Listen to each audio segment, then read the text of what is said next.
Hey guys, it's Exa and welcome back to my channel. So for today's video, this one has been kind of requested a few times. You guys want to see me do some rhinestoning on a pair of pumps that are a leather instead of a suede like the boot video that's linked above. So I picked up this pair of Versace heels for a great deal, and we are going to cover them in light green rhinestones to kind of go with the base color that's already on them.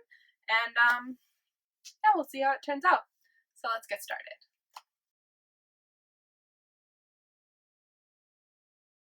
Alright guys, so here's the shoes before I get started. As you can see, they're actually not in that bad of condition considering some of the shoes that I've bought before, but they do have a lot of creasing and some scuffing around the toes, so covering them in rhinestones will help kind of mask the issues that they're having and help keep them strong and wearable for a long time. So I did buy 3 packs of these rhinestones. That is going to cover the whole shoe. And then I also got a couple little pendants with the Versace logo on them that I'm going to put on the toes to kind of mimic some other Versace heels that exist. So the first thing we're going to do to get started is attach these little pendants onto the toe area.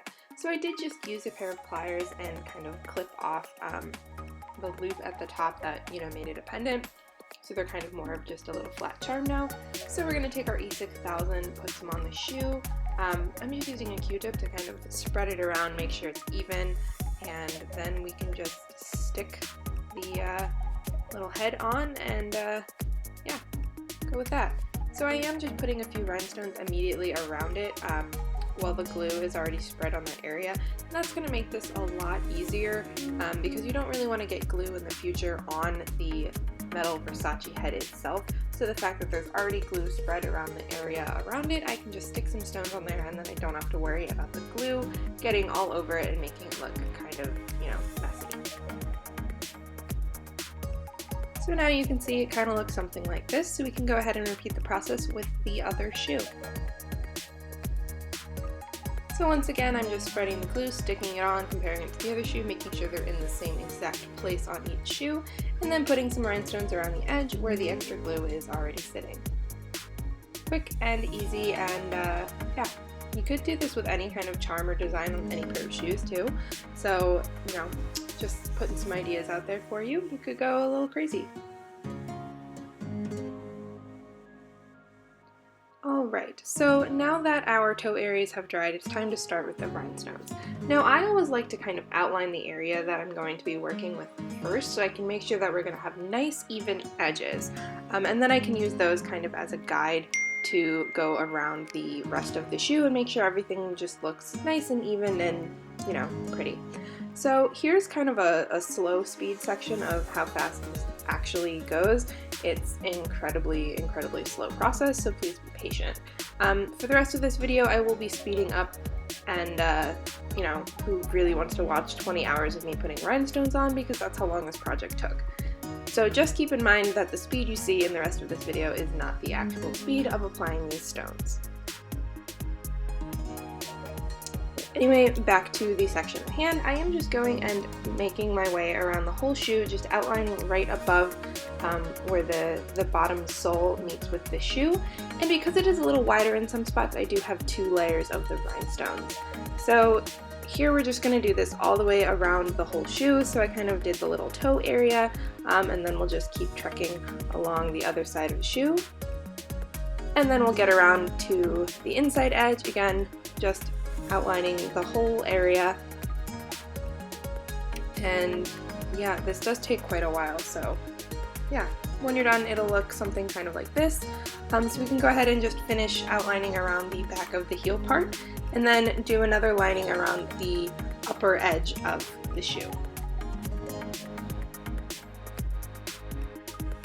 And we can just continue around the whole back of the shoe, again just finishing this whole outline all the way around.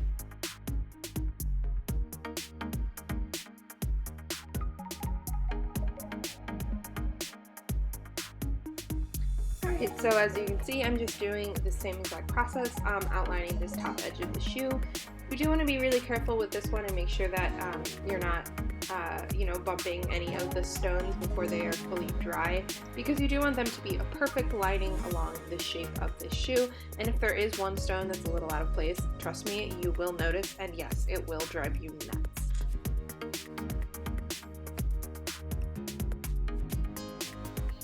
Ta-da! When you're done, it'll end up looking something like this. They're actually kind of cool on their own with just the outline, but anyway, now we can fill them in. So I'm just doing the same process, starting on the edges and continuing rows. You do want to work in small sections because the glue does dry kind of quickly. It's maybe, I don't know, 5 to 10 minutes or so. So you do want to use a little small area at a time, and I am making nice even rows as I go up along the shoe. I just think it looks more organized and fancy when they all kind of like line up in that diamond pattern, but really if you make them kind of more, less like geometric lined up, that would work too. So now that we've done the whole front, you definitely want to start with the front so that way you can make sure you're having smooth, even lines all the way around the shoe. So we're going to go this way and kind of curve around to the back and do the same thing on the other side, and then we'll just finish up this back section last.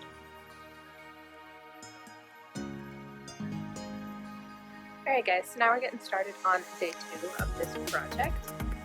This is how far I got on the one shoe. Yesterday I did the whole front and then I did the outline on the other shoe.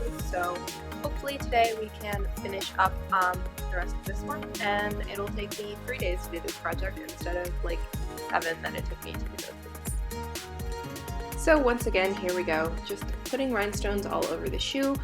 So I did start at the toe areas of each shoe, as I mentioned a little bit ago, and I am making those nice even lines that line up with the bottom edge of the shoe, and then we'll meet in the middle into a nice little diamond pattern. I just think it looks so cool and organized, and then they like sparkle in like a geometric pattern. So once you kind of get the sides, you can sort of fill in this little triangle part in the front here, and it will be nice and even and pretty. And yeah, just, you know, covering with rhinestones. Just keep going, just keep going. You do have to kind of fudge it a little bit when you get into these small, tight little areas. The spacing will not be exactly perfect all of the time unless you're like uber lucky, which I am not. So you do want to make sure that when you're putting the stones in these small little areas, you kind of just wiggle them around so that way they line up nicely and don't look like there's weird gaps in them. So continuing along, once I've done that toe area, I am just going up the sides. Again, I like to keep them nice and even rows and just be organized. If you can't tell by now, I am a bit of an organization freak when it comes to rhinestones and shoes and a whole bunch of other random things. But anyway, we will just continue this process all the way around the whole shoe. Yes, it does take forever. We're actually on day 3 now, but I totally forgot to film an intro of when I got to day 3, so you're just gonna have to take my word for it that this is now day 3 of this project, and we are working on the second shoe. Yeah, I don't know what else to say, just, you know, put a bunch of rhinestones down.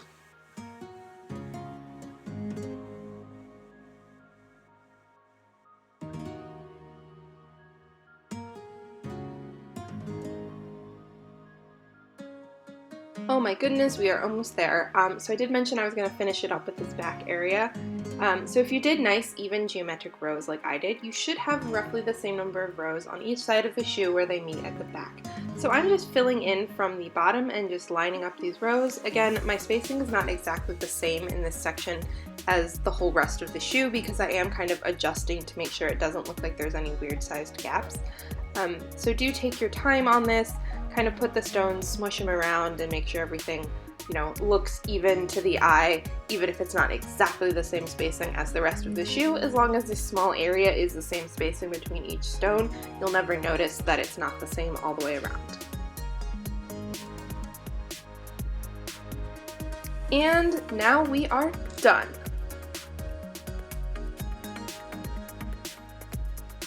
Oh my gosh, these are so freaking beautiful and sparkly, and I just love how they came out.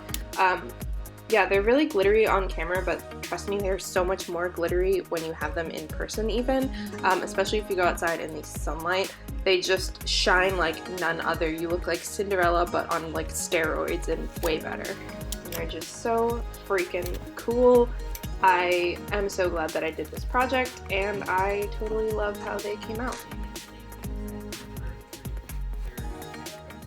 Thanks so much for watching and supporting me along my crafting adventures. I think this was another pretty fun and successful project, if I do say so myself. And if you enjoyed this video, please consider subscribing to my channel. I do a lot of fun DIYs with shoes and house projects, and just all sorts of other fun crafty related things that you don't want to miss out on. All in all, I ended up using all 3 of those packs of rhinestones I got. Each pack had 1,440 stones in it, so I ended up putting a little over 4,000 rhinestones between the pair of shoes for kind of a reference point. I was tempting fate at the end there and wasn't really sure if I was going to make it or not, but I did.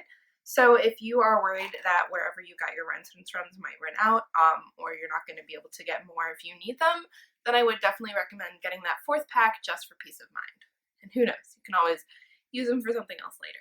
Now I'm going to go put these guys on and sparkle all day long. I hope your day and your shoes are as sparkly as you are.